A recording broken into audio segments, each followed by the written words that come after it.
il ne faut pas que les femmes se mettent des barrières parce que elles sont mamans, parce qu'elles n'ont pas 24 heures à consacrer, non. Pour moi, il faut déjà se dire tout est possible, même quand je suis une femme. Et entreprendre n'est pas juste, on va dire, un domaine qu'on doit laisser aux hommes.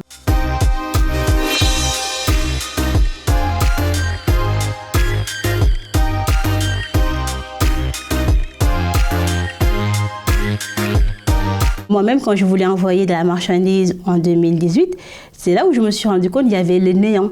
Souvent, en fait, les gens, qu'est-ce qu'ils font?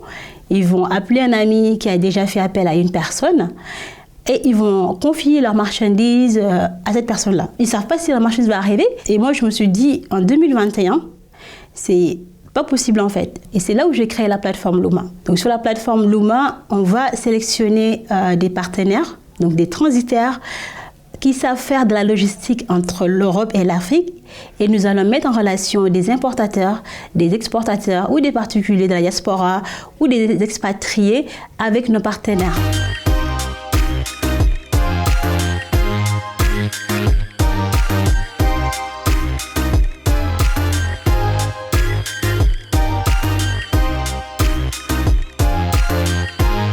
Je suis maman.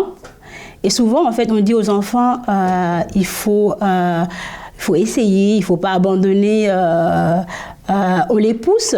Et moi, je me disais que je devais aussi me pousser. Parce que si je pousse mes enfants, je dois aussi me donner les mêmes conseils. Pour moi, c'est très important de trouver un équilibre pour passer du temps avec mes enfants, avec ma famille, et en même temps travailler sur un projet qui me tient à cœur, en fait, comme Luma, parce que c'est aussi pour moi un moyen de relier en fait le continent africain qui est mon continent d'origine et le continent européen qui est mon continent d'adoption.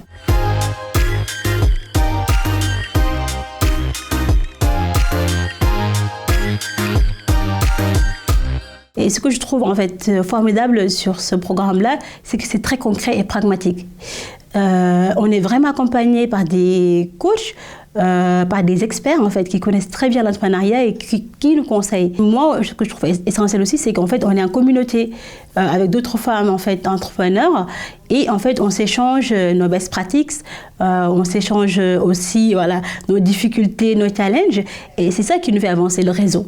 C'est important. Dans 10 ans, en fait, moi, ce que je vois aujourd'hui, c'est que Luma puisse apporter sa contribution au développement économique, aux liens qui unissent l'Europe et l'Afrique, que en fait Luma puisse développer une logistique connectée mais aussi inclusive, que des transitaires africains puissent accéder à des marchés à haut potentiel. Et tout ça, en fait, Luma va travailler pour arriver à, en tout cas, apporter sa contribution.